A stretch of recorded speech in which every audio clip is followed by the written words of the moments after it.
नमस्कार दोस्तों, मैं सुप्रिया स्वागत करती हूं आपका डिकोड एग्जाम के डेली करंट अफेयर की क्लास में। दोस्तों, आज हम अपनी करंट अफेयर की क्लास में डिस्कस करेंगे 13 अक्टूबर 13 अक्टूबर से रिलेटेड करंट अफेयर को। तो चलिए दोस्तों, जल्दी से आप सब लोग सेशन से जुड़ जाइए। सेशन को आप सब लोग शेयर कर दें और जैसा कि मैं उम्मीद कर रही हूँ आप सब लोग बहुत ही अच्छे से होंगे और अच्छे से अपनी प्रिपरेशन कर रहे होंगे। इसी के साथ साथ डेली करंट अफेयर की क्लास को आप रेगुलर फॉलो करिए, क्योंकि अगर आप प्रीवियस ईयर्स के क्वेश्चंस को सॉल्व कर रहे होंगे तो आप देख रहे होंगे कितने ज्यादा क्वेश्चंस जो है डायरेक्ट डेली करंट अफेयर से आते हैं। साथ ही साथ आप करंट अफेयर के नोट बना सके, इसके लिए जो है आपको पीडीएफ प्रोवाइड की जाती है, जिसका लिंक आपको डिस्क्रिप्शन बॉक्स में दिया हुआ है। तो वहां से जो है पीडीएफ को डाउनलोड करके अपनी शॉर्ट नोट्स बनाइए, रिवीजन करिए। बाकी दोस्तों, कोशिश करिए डेली जो है करंट अफेयर की क्लास को रेगुलर फॉलो करिए और अपनी नोट्स बनाते हुए इसको रिवीजन करते हुए और साथ ही साथ प्रैक्टिस करते हुए क्लास स्टार्ट करूं उसके पहले कहना चाहूंगी कि जल्दी से चैनल को सब्सक्राइब कर लीजिए और बेल आइकन को प्रेस कर लीजिए। इससे आपको चैनल से रिलेटेड हर क्लास की वीडियो का प्रॉपर नोटिफिकेशन मिलेगा और आपकी कोई भी क्लास मिस नहीं होगी।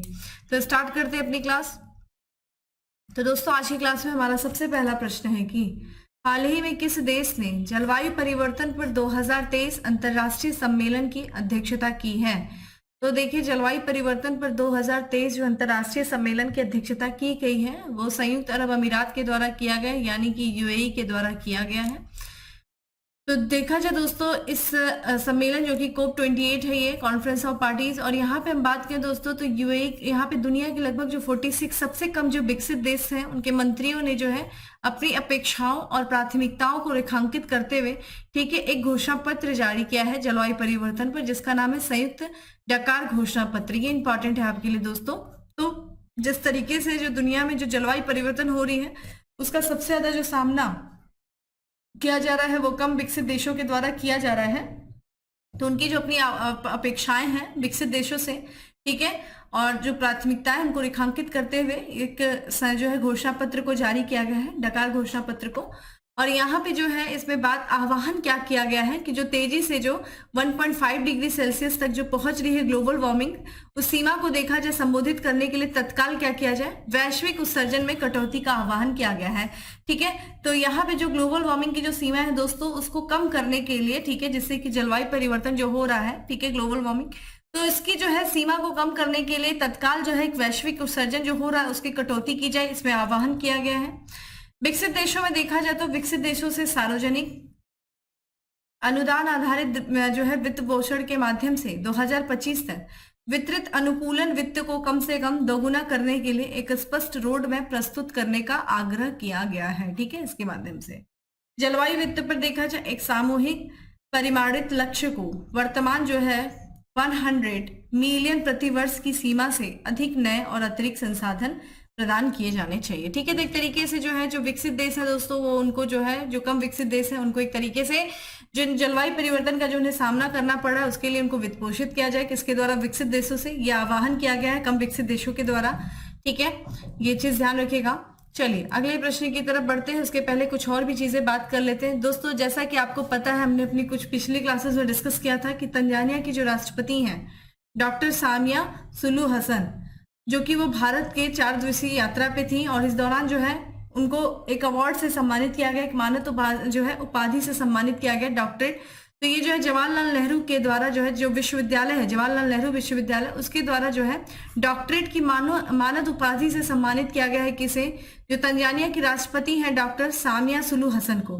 किस लिए, उनके किस योगदान के लिए, तो दोस्तों जो भारत और तंजानिया के बीच के जो संबंध है उसको बढ़ावा देने के लिए जो उन्होंने अपनी महत्वपूर्ण भूमिका निभाई, इस कारण से जो है उन्हें जवाहरलाल नेहरू विश्वविद्यालय के द्वारा डॉक्टरेट की मानद उपाधि से सम्मानित किया गया है। ठीक है, और इम्पॉर्टेंट ये है कि ये तंजानिया की राष्ट्रपति जो है इनको जेएनयू द्वारा डॉक्टरेट मानद उपाधि से सम्मानित होने वाली ये पहली महिला भी बन गई हैं। क्योंकि ध्यान रखिएगा दोस्तों, तंजानिया के बारे में हम लोगों ने बात किया था, तो देखिए ये जो है अफ्रीका का मैप है। यहाँ आपको जो है देखिए, मुझे इतना मैप तो नहीं अच्छे से बनाने आता, यहाँ पे तंजानिया था। ठीक है, और मैंने आपसे तंजानिया को आपको मैप भी दिखाया था, जिसकी कैपिटल दोस्तों क्या है, ये चूंकि अफ्रीकी महाद्वीप है और ये ईस्ट में स्थित है अफ्रीका के, जो कि इंडियन ओशियन से लगती है, अपनी सीमा को साझा करती है, और इसकी राजधानी दोस्तों डोडोमा है। और इंपॉर्टेंट एक चीज के लिए और है, जैसा कि आपको पता है तंजानिया का जो जंजीबार है, ठीक है, जंजीबार जो द्वीप है तंजानिया का, हमने आपसे ये भी पूछा था किस चीज के लिए जाना जाता है, ठीक है, जांजीबार द्वीप, इस पे जो है आईआईटी मद्रास के द्वारा अपना पहला जो है भारत के बाहर अपना पहला जो है परिसर स्थापित किया जा रहा है। ठीक है, आईआईटी मद्रास के द्वारा, ये भी मैंने आपको बताया था, जंजीबार में, तंजानिया के जंजीबार में, इसलिए तंजानिया आपके एग्जाम के लिए इंपॉर्टेंट हो जाता है, इसको ध्यान दीजिएगा।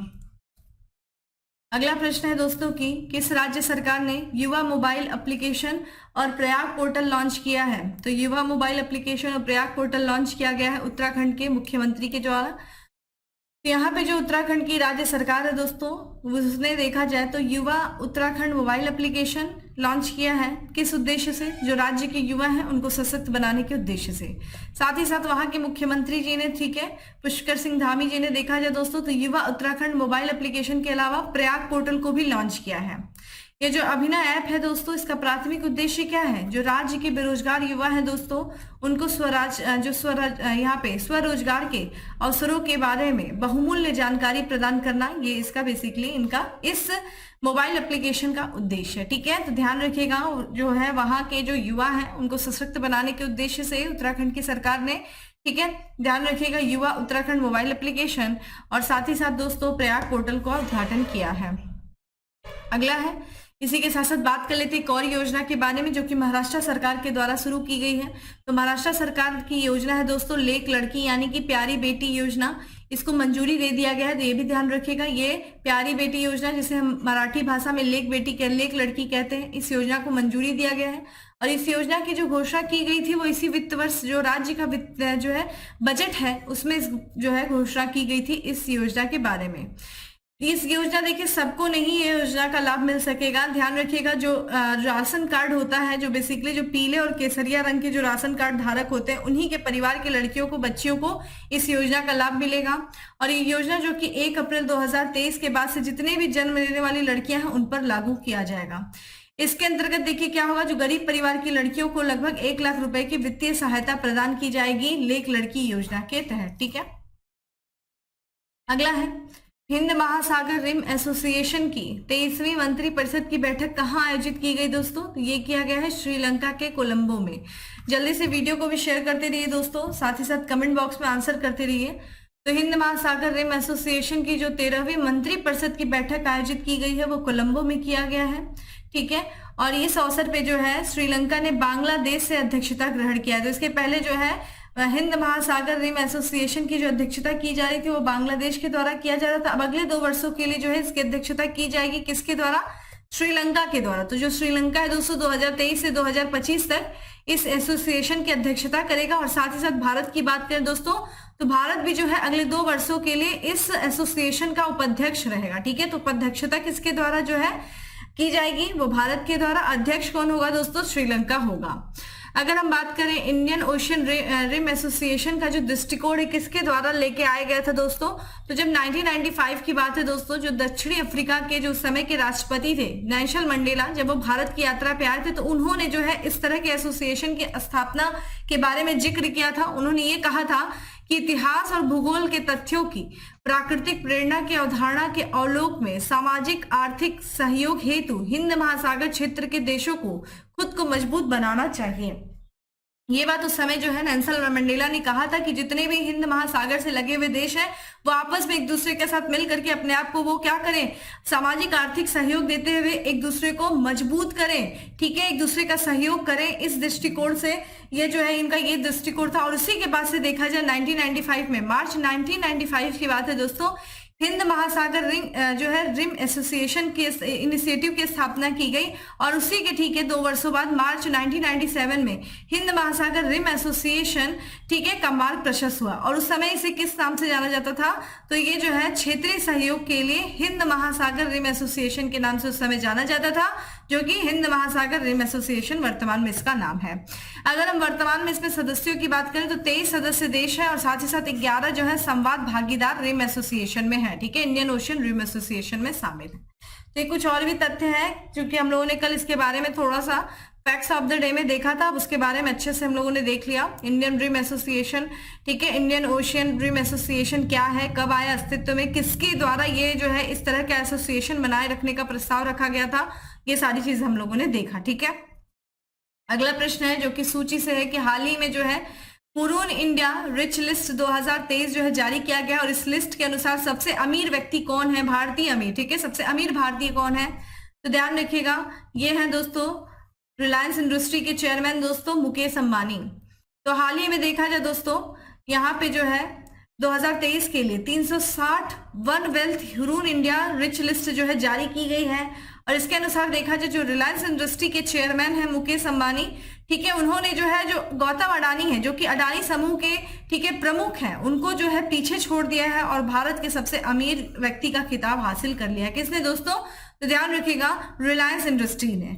रिलायंस इंडस्ट्री के चेयरमैन देखिए कौन है, मुकेश अंबानी, और इनकी संपत्ति में 2% की बढ़ोतरी हुई है और इसमें इनकी वर्तमान संपत्ति कितनी है, तो 8.08 लाख करोड़ जो है, इतनी संपत्ति के साथ ये भारत के सबसे अमीर व्यक्ति की लिस्ट में शामिल है, ठीक है, सबसे अमीर व्यक्ति हैं। इसी के साथ साथ देखा जाए दोस्तों तो दूसरे स्थान पे हमने क्या देखा, गौतम अडानी, और तीसरे स्थान की बात करें तो सीरम इंस्टीट्यूट ऑफ इंडिया के जो प्रबंध निदेशक और अध्यक्ष हैं साइरस पूनावाला, ठीक है, तो ये भारत के तीसरे सबसे धनी व्यक्ति के रूप में इन्होंने अपना स्थान बरकरार रखा है और इनकी कुल संपत्ति की बात की जाए दोस्तों तो 36% की बढ़ोतरी हुई है जो कि कितनी हो गई, तो 2.78 लाख करोड़ रुपए तक पहुंच गया है।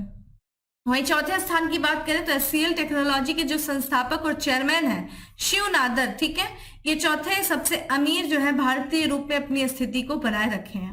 तो ध्यान रखिएगा क्रम पता होना चाहिए, ठीक है, पहले स्थान पे कौन है, दूसरे स्थान पे, ठीक है। चलिए दोस्तों अगले प्रश्न की तरफ बढ़ते हैं और अगला प्रश्न है कि निम्न में से किस बैंक ने ONDC नेटवर्क गिफ्ट कार्ड पेश किया है। तो कमेंट बॉक्स में आंसर करते रहिए, वीडियो को शेयर कर दीजिए। तो बताइए दोस्तों किस बैंक ने किया है ONDC नेटवर्क गिफ्ट कार्ड पेश किया है, तो ये क्या है दोस्तों, एस बैंक ने, ठीक है, करेक्ट आंसर इज डी है। तो भारत की एक प्रमुख वित्तीय संस्था है दोस्तों यस बैंक, इससे देखा जाए तो ONDC नेटवर्क गिफ्ट कार्ड पेश किया है, ठीक है, और इसके साथ ही देखा जाए डिजिटल कॉमर्स स्पेस में एक महत्वपूर्ण कदम है दोस्तों यस बैंक का। ये कदम देखा जाए तो यस बैंक को, ठीक है, इस तरह की सुविधा यानी कि ध्यान रखिएगा ONDC नेटवर्क गिफ्ट कार्ड की जैसी सुविधा जारी करने वाला ये देश का पहला बैंक बन गया है, ये ध्यान रखिएगा। Open network for digital commerce की बात करें तो इसके साथ साझेदारी में इस पहल का उद्देश्य क्या है, भारतीय उपभोक्ताओं के लिए खरीदारी के अनुभव को बदलना जो है इस पहल का उद्देश्य है। बेसिकली ध्यान रखिएगा देश का पहला बैंक जिसने ONDC यानी कि open network for digital commerce network gift card पेश किया है, ये किया है दोस्तों यस बैंक ने। इसी के साथ साथ अगले प्रश्न की तरफ बढ़ते हैं जो कि दिवस से संबंधित है कि हाल ही में कब अंतर्राष्ट्रीय बालिका दिवस 2023 मनाया गया। तो अंतर्राष्ट्रीय बालिका दिवस कब मनाया गया दोस्तों, ऑप्शंस आपके सामने हैं, वीडियो को शेयर करिए, ठीक है। और यहाँ पे हम बात करें दोस्तों तो यहाँ पे देखिए, तो यहाँ पे दोस्तों इसका जो करेक्ट आंसर होगा वो क्या होगा, 11 अक्टूबर है, ठीक है, 11 अक्टूबर को जो है अंतर्राष्ट्रीय बालिका दिवस जो है मनाया गया है, ठीक है। यहाँ पे हम देखते हैं कि ये विश्व स्तर पर, ठीक है, जो लड़कियां हैं लड़कियों के सम्मान के जो सामने आने वाली जो चुनौतियां हैं और उनके जो अधिकार हैं उनको बढ़ावा देने के लिए, ठीक है, एक तरीके से जो चुनौतियां हैं उनके प्रति लोगों को जागरूक करने के लिए और साथ ही साथ इनके अधिकारों को बढ़ावा देने के लिए हर साल जो है 11 अक्टूबर को दोस्तों अंतर्राष्ट्रीय बालिका दिवस मनाया जाता है, ठीक है। यहाँ पे 2011 में जो संयुक्त राष्ट्र महासभा ने, ठीक है, यूनाइटेड नेशन जनरल असेंबली ने जो है 11 अक्टूबर को अंतर्राष्ट्रीय बालिका दिवस घोषित करने के उद्देश्य से एक संकल्प जो है उसको अंगीकृत किया था। कौन सा संकल्प था, 66/170, ठीक है। इस संकल्प को अधिकृत करने के साथ ही जो है 11 अक्टूबर को इस संकल्प को अधिकृत किया गया था और ये जो इसी के साथ ही 11 अक्टूबर को 2011 को किया गया था और 11 अक्टूबर को यह निर्णय लिया गया कि 11 अक्टूबर को जो है अंतर्राष्ट्रीय बालिका दिवस के रूप में मनाए जाने का निर्णय लिया गया। इस दिवस का बेसिकली उद्देश्य क्या है, तो बालिकाओं की शिक्षा, उनके अधिकारों, लैंगिक समानताओं के महत्व को बढ़ावा देना है, ठीक है। इस साल इसकी थीम क्या थी अंतर्राष्ट्रीय बालिका दिवस की, तो बालिकाओं के अधिकारों में निवेश, हमारा नेतृत्व, हमारा कल्याण, invest in girls right, our leadership, our wellbeing. चलिए अब आप मुझे कमेंट बॉक्स में आंसर करिए कि नेशनल गर्ल्स चाइल्ड डे कब मनाया जाता है, यानी कि राष्ट्रीय बालिका दिवस कब मनाया जाता है। अभी हाल फिलहाल में एक एग्जाम में भी आया था, बालिका दिवस कब मनाया जाता है, कमेंट बॉक्स में आंसर करिए, ठीक है। अंतर्राष्ट्रीय बालिका दिवस हमने देखा कब मनाया जाता है, 11 अक्टूबर को। अगला है यूपी स्पेशल है दोस्तों, ध्यान रखिएगा कि उत्तर प्रदेश के जो मुख्यमंत्री हैं योगी आदित्यनाथ, उनके द्वारा जो है किस जिले में स्वतंत्रता सेनानी राजा राव की प्रतिमा का अनावरण किया गया है, किस जिले में किया गया, उन्नाव में किया गया है। तो उत्तर प्रदेश के जो मुख्यमंत्री दोस्तों योगी आदित्यनाथ जी ने, उन्होंने उन्नाव जिले में जो स्वतंत्रता सेनानी है जिनका नाम है राजा राव राम बख्श सिंह, उनकी प्रतिमा का अनावरण किया है। इसके साथ ही साथ देखा जाए उन्नाव में मुख्यमंत्री जी ने लगभग 804 करोड़ रुपए की विकास परियोजनाओं का भी उद्घाटन किया और साथ ही साथ क्या किया, उसका शिलान्यास किया। यहाँ से पूछा जा सकता है, ठीक है, यूपी स्पेशल। अब ध्यान रखिएगा, हर एग्जाम में यूपी स्पेशल कर दिया गया, तो अच्छे से यूपी के बारे में पढ़िए, ठीक है। इसी के साथ साथ कुछ अन्य राज्यों के भी बारे में बात कर लेते हैं दोस्तों। यहाँ पे जो झारखंड राज्य के मुख्यमंत्री, झारखंड सरकार ने दोस्तों एक ऐप यानी कि पशुपालन उत्पादन के स्वास्थ्य और विस्तार के लिए मान्यता प्राप्त एजेंट कार्यक्रम का अनावरण किया है। तो यहाँ पे जो ध्यान रखिएगा, पशुपालन और डेयरी विभाग है दोस्तों, ठीक है, भारत सरकार का, उससे देखा जाए तो जो झारखंड राज्य में, ठीक है, कहाँ पे, झारखंड राज्य में ए हेल्प जो है उस कार्यक्रम का अनावरण किया है। और ए हेल्प क्या है, जैसा कि एनिमल हेल्प, ए से एनिमल हेल्प हो जाएगा, तो पशुपालन उत्पादन के स्वास्थ्य और विस्तार के लिए मान्यता प्राप्त एजेंट, ठीक है, इसका जो है कार्यक्रम का अनावरण किया गया। किसके द्वारा किया गया, तो भारत सरकार के पशुपालन और डेयरी विभाग के द्वारा किया गया है। इस लॉन्च कार्यक्रम में देखा जाए राज्य के पशुधन क्षेत्र में महिलाओं की महत्वपूर्ण भूमिका और पशुपालन के परिदृश्य को बदलने के लिए इस नई पहल की क्षमता पर प्रकाश डाला गया है। तो जिस तरीके से पशुधन के क्षेत्र में दोस्तों महिलाओं ने जिस तरीके से अपनी महत्वपूर्ण भूमिका निभाई है, ठीक है, तो उसमें जो है विशेषकर ध्यान केंद्रित किया गया है इसमें, ठीक है। इसी के साथ साथ हम आगे बढ़ते हैं और आगे बढ़े, इसके में देखिए और भी चीजें दिखाई गई हैं। तो यहाँ पे जो है दोस्तों जो असम सरकार है उसने एक लोक सेवक आरोग्य योजना की शुरुआत किया है, ठीक है। और लोक सेवक आरोग्य योजना का जो लाभ है वो किससे मिलेगा, तो राज्य सरकार के जो कर्मचारी हैं, जो सेवानिवृत्त जो सरकारी कर्मचारी और उनके आश्रितों को जो है ये योजना का लाभ प्रदान किया जाएगा। इस योजना के तहत क्या किया जाएगा दोस्तों, जो सेवानिवृत्त कर्मचारी हैं और जो वर्तमान में जो कार्यरत असम के कर्मचारी हैं उनको कुल 5 लाख रुपए का मेडिकल कवरेज प्रदान किया जाएगा। तो ये मेडिकल कवरेज है दोस्तों लोक सेवक आरोग्य योजना। लोक सेवक से पता चली जा रहा होगा कि जो सरकारी कर्मचारी हैं, ठीक है, जो सेवानिवृत्त सरकारी कर्मचारी और जो कार्यरत है उनको क्या करना, ठीक है, मेडिकल कवरेज देना, ठीक है, कितने लाख रुपए का, तो 5 लाख रुपए तक का मेडिकल कवरेज इसके तहत प्रदान किया जाएगा। इसके तहत जो है देश भर के जितने भी प्रमुख अस्पताल हैं उससे इस अस्पतालों में इस योजना के तहत क्या किया जाएगा, इस इलाजों को भी कैशलेस कर दिया जाएगा। तो कहीं पे भी जो इस योजना के तहत जो लाभार्थी होंगे उनको देश के किसी भी जो प्रमुख अस्पताल है उसमें जो है इलाज के लिए इलाज को कैशलेस कर दिया जाएगा। प्राथमिकता के आधार पर नागरिकों को जो है प्रति परिवार वित्तीय स्वास्थ्य कवरेज जो है मिलेगा। ध्यान रखिएगा, प्रति परिवार वित्तीय स्वास्थ्य कवरेज प्रदान किया जाएगा, ठीक है। तो ये देखिए, ध्यान रखिएगा, हमने बात किया उत्तर प्रदेश सरकार के बारे में। अगेन हमने देखा क्या किया, झारखंड राज्य सरकार में ए हेल्प कार्यक्रम अनावरण किया गया है। इसी के साथ साथ असम सरकार के द्वारा जो है लोक सेवक आरोग्य योजना शुरू की गई है। अगला है दोस्तों स्पोर्ट्स से रिलेटेड है कि हाल ही में भारत की किस बैडमिंटन पुरुष युगल जोड़ी ने BWF रैंकिंग में पहला स्थान हासिल किया है। तो दोस्तों इसका जो करेक्ट आंसर हो जाएगा वो हो जाएगा दोस्तों डी हो जाएगा, ठीक है। सात्विक साईराज और चिराग शेट्टी ने जो है पहला स्थान हासिल किया है। तो यहाँ पे आप इनकी तस्वीर देख सकते हैं दोस्तों, सात्विक साईराज, ठीक है, और रंकी रेड्डी और चिराग शेट्टी ने देखा जाए स्टार बैडमिंटन पुरुष युगल जोड़ी है ये एक, और इन्होंने बैडमिंटन वर्ल्ड फेडरेशन रैंकिंग में अपना पहला स्थान हासिल किया है। और इनकी जो रैंकिंग हासिल हुआ है दोस्तों, जैसा कि इन्होंने अभी हाल ही में जो चीन के हांगजो में जो एशियाई खेल 2022 जो है खेल का समापन हुआ, इसमें इन्होंने जो कि पुरुष युगल में इन्होंने गोल्ड मेडल जीता था, स्वर्ण पदक जीता था, जिसके कारण से जो है इन्हें ये रैंकिंग में इनको पहला स्थान हासिल हुआ है।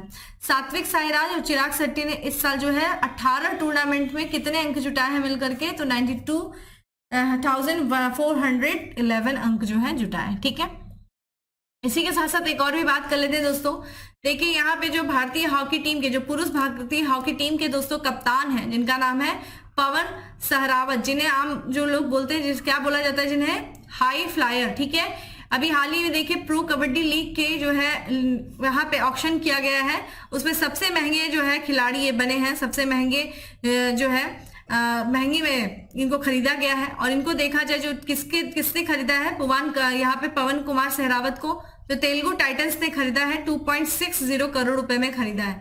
इसी के साथ साथ दूसरे जो सबसे महंगे खिलाड़ी बिके हैं दोस्तों, खरीदा गया वो ईरान के जो है मोहम्मद दरेजा सादुलुई, ठीक है, चियाने जो है इसमें नीलामी में सबसे महंगे खिलाड़ी बिके हैं, जिसमें से देखा जाए तो ये विदेशी खिलाड़ी बने हैं, ठीक है, सबसे महंगे ये विदेशी खिलाड़ी बने हैं और इन्हें देखा जाए पुनेरी पल्टन ने 2.35 करोड़ रुपए में खरीदा है। इसी के साथ साथ लिस्ट में देखिए तीसरा स्थान पे देखा जाए मनिंदर सिंह है, जिन्हें बंगाल वॉरियर्स ने की जो टीम है उसने 2.12 करोड़ रुपए में, ठीक है, अपनी टीम में शामिल किया है। ठीक है, तो सबसे महंगे जो है खिलाड़ी रहे हैं दोस्तों प्रो कबड्डी लीग के ऑक्शन में, वो रहे दोस्तों भारतीय मेंस कबड्डी टीम के कप्तान जो है पवन सरावत। ठीक है, अगले प्रश्न की तरफ बढ़ते हैं कि हाल ही में लैंडस्केप और गार्डनिंग एक्सपो 2023 का 16वां संस्करण किस स्थान पे आयोजित किया हुआ है? तो ये हुआ है दोस्तों मुंबई में। तो यहाँ पे बात करें दोस्तों लैंडस्केप और गार्डनिंग एक्सपो 2023 का 16वां संस्करण मुंबई में आयोजित हुआ है और इसका जो उद्घाटन किया गया है अभिनेत्री वर्षा उसका, ठीक है, उस गावंकर के द्वारा किया गया है। इसका जो इस आयोजन में बागवानी विकास, दार्जिलिंग आर्किडिक पौधे, बोनसाई, सजावटी फूल, हरी छत प्रणाली, नर्सरी उत्पाद, मिट्टी के विकल्प आदि में काम करने वाली कंपनियों ने क्या किया, भाग लिया है। लैंडस्केप और गार्डनिंग एक्सपो 2023 का जो आयोजन किया गया दोस्तों वो ग्रेटर मुंबई नगर निगम के उद्यान विभाग, world council on urban green living concept और ट्री कल्चर द्वारा संयुक्त रूप से इसका आयोजन किया गया। बेसिकली आप ध्यान रखिएगा दोस्तों कि लैंडस्केप और गार्डनिंग एक्सपो 2023 का ये 16वां संस्करण था जिसका आयोजन मुंबई में किया गया। ठीक है, अब हम आज के लास्ट प्रश्न की तरफ बढ़ते हैं। आईएमएफ के अनुसार देखा जाए वित्त वर्ष 2024 में भारत की जीडीपी वृद्धि दर कितने प्रतिशत रहेगी? तो देखिए अभी हाल ही में इसकी जो है यहाँ पे अनुमान लगाया गया आईएमएफ के द्वारा, जो कि भारत की 2024 में जो भारत की जीडीपी वृद्धि दर है वो कितने प्रतिशत रहेगी? तो 6.3% रहेगी। ठीक है, तो आईएमएफ यानी कि अंतर्राष्ट्रीय मुद्रा कोष, इंटरनेशनल मॉनेटरी पॉलिसी, दोस्तों इसने अभी हाल ही में जो है घोषणा किया है कि 2024 में, ठीक है, 2024 में जो भारत की जीडीपी दर रहेगी दोस्तों वो लगभग 20 आधार अंक बढ़ा दिया। और कितना अनुमान लगा है दोस्तों वित्तीय वर्ष 2024 के लिए भारत की जीडीपी वृद्धि दर का? 6.3%। तो 20% जो है बेस बढ़ा करके, ठीक है, बेस नंबर बढ़ा करके कितना कर दिया है? 6.3% कर दिया है। इससे भारत की जीडीपी वृद्धि अनुमान का कितना आधार अंक बढ़ा है दोस्तों? 20 आधार अंक जो है बढ़ गया है। तो 2024 के लिए भारत की वृद्धि दर जो है, भारत की जीडीपी वृद्धि दर कितना रहने के अनुमान है? 6.3%। किसके अनुसार? आईएमएफ के अनुसार। अप्रैल से जून के बीच में खपत मजबूत होने के कारण जो है जीडीपी का अनुमान बढ़ा दिया गया, जैसा कि मांग बहुत ज्यादा बढ़ गई थी अप्रैल से जून के बीच में, उसके बाद यह अनुमान जो है ये अंक को बढ़ाया गया है आईएमएफ के द्वारा। आईएमएफ ने दोस्तों वित्तीय वर्ष 2024 में जो भारत के लिए पहले कितना अनुमान सोचा था, तो 6.1% की घोषणा किया था, लेकिन अब 0.20 बढ़ा दिया है, जिससे कि कितना हो गया है? 6.3 हो गया है। वही वैश्विक अनुमान क्या लगा है दोस्तों आईएमएफ ने? तो नवीनतम जो वैश्विक आर्थिक आउटलुक है, देखिए ये भी ध्यान रखिएगा, विश्व आर्थिक आउटलुक किसके द्वारा जारी किया जाता है? तो आईएमएफ के द्वारा जारी किया जाता है। और इसने जो है इस आउटलुक ने 2023 के लिए जो वैश्विक विकास दर का पूर्वानुमान किया है कितना प्रतिशत? तो ये 3% पे ही अपरिवर्तित रखा है, यानी कि 3% पहले भी माना था, 3% अभी भी माना है। ठीक है, अगर हम आईएमएफ की दोस्तों बात करें तो इसका जो गठन किया गया था, गठन जो है ये एक ब्रिटेन वुड्स सम्मेलन दोस्तों आयोजित किया गया था यूएसए में 1944 में, उसी में जो है इसके गठन की बात की गई थी। और आगे चल करके दोस्तों 27 दिसंबर 1945 में आईएमएफ जो है अस्तित्व में आया। और दोस्तों ये एक अंतर्राष्ट्रीय संगठन है आईएमएफ, और वर्तमान में इसके कितने सदस्य हैं? तो 189 सदस्य इसमें शामिल है। इसका जो मुख्यालय दोस्तों यूएसए के वाशिंगटन डीसी में है। ठीक है, और एक तरीके से ये क्या कार्य करता है? तो वैश्विक मौद्रिक सहयोग को बढ़ावा देने का कार्य करता है, वित्तीय स्थिरता हासिल करने, दुनिया भर में अंतर्राष्ट्रीय व्यापार, रोजगार और आर्थिक विकास को सुविधाजनक बनाने, बढ़ावा देने पर केंद्रित है। ठीक है, और आईएमएफ जो है ये एक संयुक्त राष्ट्र की विशेष एजेंसी है। ठीक है, आईएमएफ, तो ये चीज ध्यान रखिएगा। तो दोस्तों ये था आज का हमारा 10 MCQ। बात कर लेते हैं फैक्ट्स ऑफ द डे की। फैक्ट्स ऑफ द डे में हमारा सबसे पहला फैक्ट है कि कांस वर्ल्ड फिल्म फेस्टिवल में सर्वश्रेष्ठ एक्शन फिल्म का पुरस्कार जीता है। किसने जीता है? द सर्वाइवर ने जीता है। अगला है उत्तर प्रदेश में सीनियर राष्ट्रीय तीरंदाजी चैंपियनशिप 2023 आयोजित की गई। कहाँ की गई? अयोध्या में किया गया। दिल्ली एयरपोर्ट में अपना तरह का या अपनी तरह का पहला एकीकृत इंजीनियरिंग गोदाम स्थापित किया। किसने किया? एयर इंडिया ने किया। कल दोस्तों एक क्वेश्चन था, कल मैंने आपसे फैक्ट्स ऑफ द डे में पूछा था कि उत्तर प्रदेश का जिला स्कूलों में स्मार्ट कक्षाओं तक पहुंच प्रदान करने वाला पहला जिला बन गया। कल मैंने गलती से दोस्तों गोरखपुर हो गया था, तो आप उसको करेक्ट कर लीजिएगा। देखिए उसका करेक्ट आंसर है बरेली। ठीक है, बरेली जो है पहला जिला है जहां पे सभी सरकारी स्कूलों को जो है स्मार्ट कक्षाओं में बदल दिया जाएगा, बरेली है ऐसा, तो उसको करेक्ट कर लीजिएगा। राज्य के केंद्रपाड़ा, ठीक है, किस राज्य के केंद्रपाड़ा रसबली ने बली को जो है यहाँ पे रसबली को जीआई टैग मिला है, तो ये उड़ीसा के। ठीक है, तो दोस्तों ये था आज का हमारा करंट अफेयर। उम्मीद करती हूँ आपको अच्छा लगा होगा। अच्छा लगा है तो लाइक कर दीजिएगा, ज्यादा से ज्यादा लोगों को शेयर कर दीजिएगा। और डेली करंट अफेयर की जो पीडीएफ है वो टेलीग्राम ग्रुप पे अवेलेबल है, लिंक आपको डिस्क्रिप्शन बॉक्स में दिया हुआ है। डाउनलोड करिए, शॉर्ट नोट्स बनाइए, रिवीजन करिए। फिर मिलते हैं अगले सेशन में दोस्तों, तब तक के लिए bye, have a good day, stay safe and stay.